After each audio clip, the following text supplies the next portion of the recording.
Redline Logbook here for Wistoria Chapter 52, and we start off with Julius's friends, disguised as Will and Liana, both freaking out because they're currently on floor 25 of the Thunder Faction's expedition. They just got done explaining to the Thunder Faction what's going on and everything that involved with the new recruits spying on their factions and such.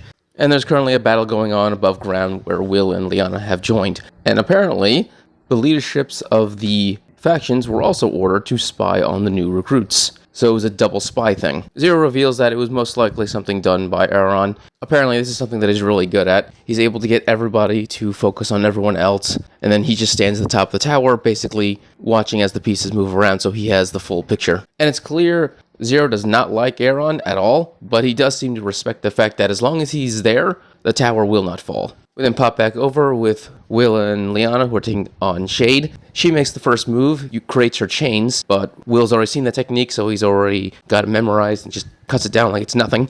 Liana then takes the Vanguard, goes straight for Shade. And so this seems to be their tag team plan, where Will be support, and she will be the Vanguard, and this works extremely well, and Shade realizes why it's working so well. The narrow hallways of the area they're fighting in is perfect, because as the Puppet Master, she's usually able to keep her distance, move around, avoid any face-on combat.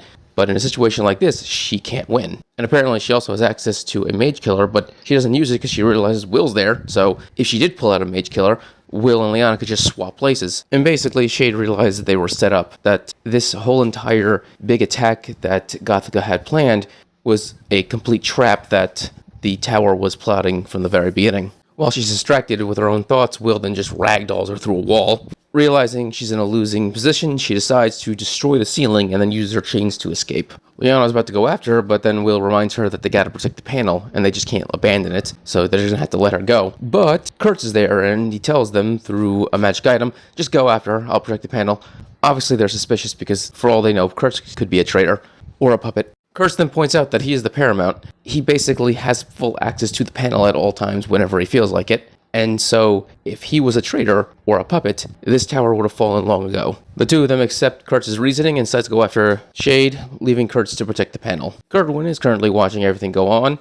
As she's doing this, she's basically monologuing about how Gothica had no chance whatsoever, that Aaron has been plotting and strategizing against enemies long before Gothica even existed. Like, he's a man who just has plans on top of plans on top of plans. Apparently this man has spies everywhere, and he's been investigating literally everyone in the tower, out of the tower. Basically anyone he's ever heard of, he just has investigated consistently. He kind of reminds me of the former head of the FBI, Hoover. Like, he knows everything about you, apparently. There are no secrets in the tower when it comes to Aaron.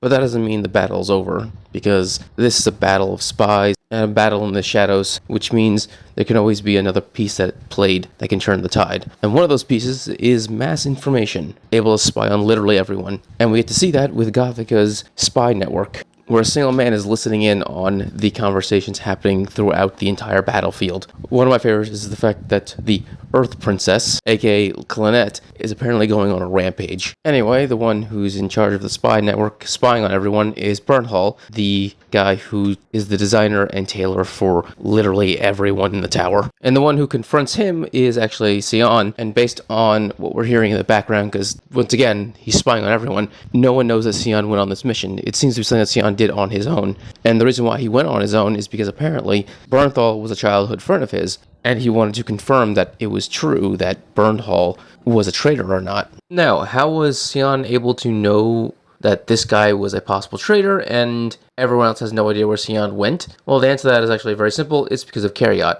When Cariot said that they're listening in on us and he pointed to the emblem, that's when Sion realized the only person who could turn every emblem that every single mage wears into a listening device is the man who actually made them, which would be everyone's tailor, Bernthal.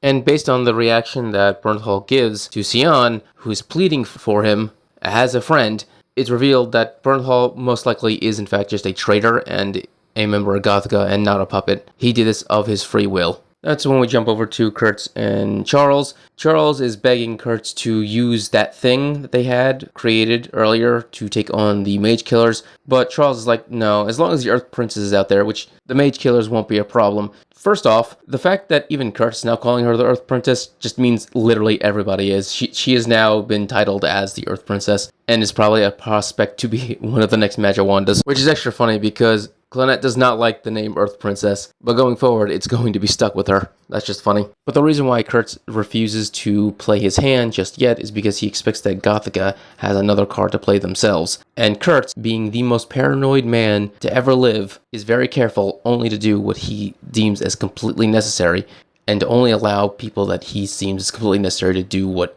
they need to do. Because he does not trust anyone, he does not believe in anyone, and he will not do anything unless it is strictly required of him to do so, just in case it could be a trap. And so when Curtis is in the middle of thought trying to figure out what would be Gothica's next move, that is when Charles stabs in the back. Literally. Charles then explains to Curtis how he is actually the biggest threat they have to deal with, that he personally has to deal with, because Curtis is so paranoid and so insane that trying to do anything around him is almost impossible. And Charles straight up says the only reason why he was able to get away with this, get away with betraying Curtis right behind his back, was because of Shade. Apparently, that medicine that Arvin, the head of the Wind faction, consumed, that medicine, that drug, the reason why he's able to turn his personality from being a scaredy cat to being a very serious individual is because it is literally Shade's puppet magic, but it's like a different version of it. Instead of making you into a complete puppet, it just suppresses a part of your mind that you don't want to deal with.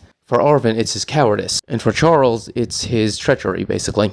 Curtis tries to get up, but the wound is too severe, and Charles basically declares that he's going to kill Curtis because, once again, he sees him as the biggest threat, and he has to deal with him first. But right before Charles is able to actually finish off Curtis, the ground turns to mud, and it just sucks Curtis down below. And there, Curtis is then caught by a mud woman being controlled by Rose. Yeah, so the reason why Rose wasn't on the front lines with Clonette was because she was sent by her grandfather to protect Curtis. Charles obviously is pissed off that Curtis got away, but there's nothing he can do about it, at least at the moment, and he has more important things to deal with. He tells the rest of Gothica that he plans on releasing the Monobeasts, which is going to be hell on earth, because those things are meant to be tests for climbing the tower. Most mages have no chance against them, but he actually plans on doing something even worse. He plans on taking down the Sky Castle, hoping that this would kill Curtis in the process, but more importantly, it takes down the Sky Castle. And he does it immediately. Like, he does not hesitate, he's not monologue, he doesn't do anything. Like, this guy wants to be as efficient as possible. He wants to get this done, and he just drops that fucking castle in and it just smashes into the ground. Also, the castle looks like it drops right on top of Mike Myers and Angie. Mike Myers is obviously freaking out like he always does. Angie is as dead-faced as ever. She has darkness magic, so I'm going to assume they probably like went into like some shadow void or something. Like, she was able to save the both of them. The point is, it's just funny to have these two as a pairing. And so the battle is about to turn towards the side of Gothica because the tower's gone, Curtis has been taken out, and the Monobeasts are about to be unleashed on the tower. And the last panel we see is Emma still being affected by her disease of flowers and is currently wandering through the hospital trying to get to the battlefield for some reason. I don't entirely understand this. Either she has some kind of information that she needs to tell the others, or I don't know. Like, that's the only explanation I can think of because she is in no shape to fight or do anything. But the chapter's ending off with her, so it must be something important. But the point is, Emma's out of her coma. That's a good thing. Other than that, well, I'll just have to wait and see. So if you enjoyed this video, subscribe, give it a thumbs up so you enjoy more Wistoria and other many things. Thank you, and have a great day.